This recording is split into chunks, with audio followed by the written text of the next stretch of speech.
Let's look at the mechanism of how some of these things are reabsorbed, especially what happens in the proximal tubule. So most of the reabsorption occurs here. As soon as we leave the glomerulus, the very first part of that tubule, and it's kind of windy or bendy, which is why we call it a convoluted tubule. We have a proximal convoluted tubule, and we have a distal convoluted tubule. So most occurs here in the proximal part, some occurs in the distal part. The barrier for reabsorption here, what are the structures that these solutes must pass in order to be reabsorbed? They have to go through the epithelial cells of the renal tubule, so this part of the membrane, which means that they must go across the apical surface first. So these apical proximal, these are proximal convoluted tubule cells have a apical membrane that is highly folded. It has lots of microvilli. And microvilli are important for any surface of the body which needs to be involved in the absorption to increase that surface area. So they must go through the epithelial cell first, both the apical surface and the basolateral surface. And then they must cross the peritubular space, and then they must be absorbed into the endothelial capillaries of the peritubular capillaries, okay? The capillaries that are winding around the peritubules.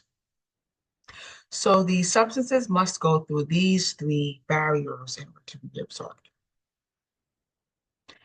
If we look at some of the examples here, for example, water, 180 liters filtered per day, only 1 to 2 liters is excreted as urine. Most of that, about 178 liters or so per day, should be absorbed in healthy physiology. Now, this will depend upon our state. So if you're really well hydrated, you're probably going to excrete more.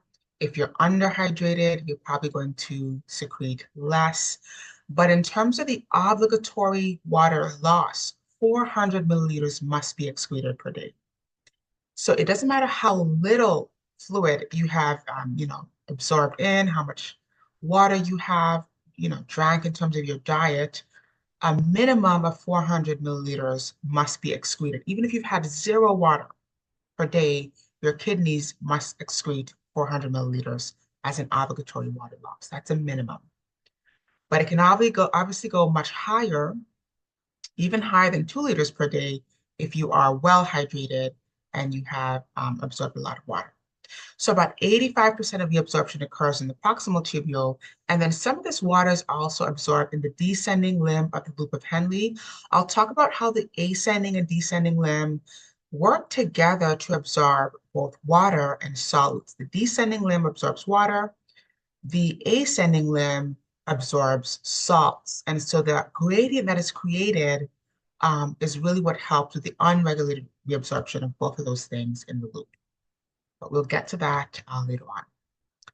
Now, in terms of the reabsorption, we want to think about the osmolality of the filtrate in the glomerular capsule, so in this part of the tubule, that is isoosmotic with the blood. So in this side, in the blood and the plasma, and here in the tubule, the osmolarity is the same. And so what we must do is we must create a gradient by moving solutes across into the endothelial capillary first, right, across the endothelial cells into the capillaries first. And then that creates the gradient where water simply follows. So we'll talk about how we first create that gradient by moving the solutes actively, and then we set up the gradient for water to move via osmosis passively. Now, the first thing to recognize is the apical surface of these cells. This is facing the lumen of the tubule. This has an abundance of microvilli, again, to increase the surface area for the initial reabsorption of these solutes. And this is also going to have a lower sodium concentration than the filtrate inside the tubule. So the cells here have a low sodium concentration. The filtrate has a high sodium concentration. And so we can move sodium. Think about sodium as being ion Y here. Sodium can freely move into the cell, into the tubule epithelial cell, because of its concentration gradient. Higher in the tubule lumen, lower inside the cell, and so it can freely move across usually because of co-transport. If you remember our facilitated carriers that can move ions in the same direction. So that moves our sodium into the cell. Now, in order for sodium to move out of the cell on the basolateral surface, we're going to require the sodium-potassium pump. This is an active pump on the basolateral surface that pumps 3 sodium out, 2 potassium in, right? We talked about this sodium-potassium pump. So now we can get our sodium actively across the basolateral surface, and then it can be absorbed into the capillary. The next part of that is that chloride will follow. So because of that gradient that we've created, when sodium moves into the lumen of the capillary, chloride, on the other hand, can follow. It can be actively pumped into the cell against its gradient, and then it can move across the basolateral surface freely and then into the capillary. And now that we have moved both of our solutes, we've moved sodium according to these 2 mechanisms, we have moved chloride according to these 2 mechanisms. Now we have sodium chloride in our capillary, and water can simply follow by osmosis. We've now created a gradient where water wants to move. Remember, according to our osmosis principles, a gradient of high solute concentration to low solute concentration is a gradient that favors osmosis, where water moves from its low concentration to its high concentration against the solute gradient. So water can simply move according to osmosis and follow the solute movement. So that is how we reabsorb sodium, chloride, and water across the proximal convoluted tubule. We absorb sodium actively moving it across the basolateral surface, chloride passively moving across the basolateral surface, and then water simply following by osmosis. So just to remind ourselves here, we're looking at the filtrate that was created from filtration, and now we're beginning to fine-tune that filtrate by reclaiming the things that we need, like water, like our important ions, like glucose, and we're talking about the various mechanisms for reabsorbing that back into the blood. All right, let's talk a little bit here about the transport maximum and the renal threshold. So the transport maximum is the rate of reabsorption, the rate of transport when the carriers become saturated.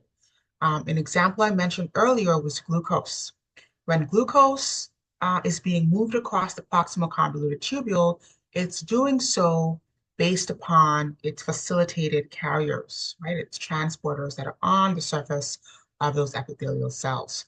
And so whenever we have a saturation of those carriers, meaning that they're all maxed out, they're carrying or transporting as many glucose as they can per minute, and there's no longer any additional opportunity for binding or transporting more glucose. That is where we have our transport maximum. Now, the result of that is our renal threshold. And our renal threshold for a solute that is normally 100% reabsorbed. So if a solute is maximized in terms of the carriers being saturated, we're going to start to see that solute spill over into the urine that's being excreted. And this particularly happens in solutes like glucose. Glucose is normally 100% reabsorbed. None of that glucose should end up in our filtrate or should be excreted in the urine. But whenever we reach the transport maximum for glucose, we're going to start to see the renal threshold has been achieved, and we will begin to see glucose in the urine. So the example that is kind of reiterated down here, glucose is freely filtered at the glomerulus. It is 100% reabsorbed across the proximal tubules, and so no glucose should appear in the urine. It moves across the apical surface by secondary active transport, and then across the basolateral surface by that facilitated diffusion, which requires its unique carriers. Now, looking at examples, so here's glucose. Again, it's moving across by facilitated diffusion. So these are the carriers that we're particularly talking about when we think about the transport maximum. And if we look at the difference between the theoretical renal threshold for glucose, which is about 300 milligrams per deciliter, that is quite different than the actual renal threshold for glucose, okay? And I don't need you guys to memorize or calculate these at all. This is just an example to show how when we think about our theoretical renal threshold, this is based upon physiology, based upon calculations, knowing values like our filtered load of glucose, which is our plasma glucose multiplied by the GFR, which gives us 125 milligrams per minute, and then factoring in our transport maximum for glucose, which is 375 milligrams per minute. And so physiologists come together, they use these different values and they calculate a theoretical threshold, which they decided was 300 milligrams per deciliter. In actuality, when we think about a patient who, may be having signs of spilling glucose into the urine, and we measure their actual renal threshold. So what is their glucose, their plasma glucose levels like when they start to spill that glucose into the urine? That is much lower at about 160 to 180 milligrams per deciliter. So that effectively tells us that we begin to see glucose in the urine at lower plasma glucose levels than the theoretical renal threshold level of 300 milligrams per deciliter. So the calculations are not accurate in terms of our body, in terms of our physiology, when we look at the theoretical value versus the actual value. All right. And here we can see that. So here is our transport maximum for glucose, about 375. And then if we look at our filtration here, so it should be freely filtered, but the reabsorption is what's going to level off because we have the carriers as a limiting factor in terms of reabsorbing that glucose. So whenever we reach our transport maximum, we're going to see a curve flattening off as we're no longer able to reabsorb any more glucose because of the saturation of our carriers. And so beyond this, we're going to see excretion of glucose into the urine rising as those carriers are saturated.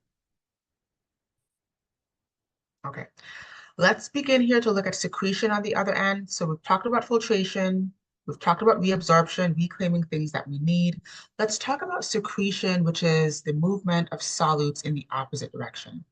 And this is eliminating solutes and molecules that we don't need or we don't need as much of in the plasma, and that can be excreted or eliminated. And so the barriers are going to be the same as they are for reabsorption. It's the epithelial cells of the tubule and the endothelial cells of the peritubular capillaries. The transport mechanisms are also the same, things like facilitated diffusion, things like active transport with the sodium potassium pumps, but the direction of movement is in the opposite direction. The solutes or substances are also slightly different here. It depends on things that we may have excess of in the blood, like potassium, hydrogen ions, choline, creatinine, or even penicillin. Any type of drug, toxins that may be in our body from medications or anything else that we need to secrete that were not initially filtered, or at least at the level that we need, were not filtered as much at the glomerulus, we can now have an opportunity to eliminate those additional substances.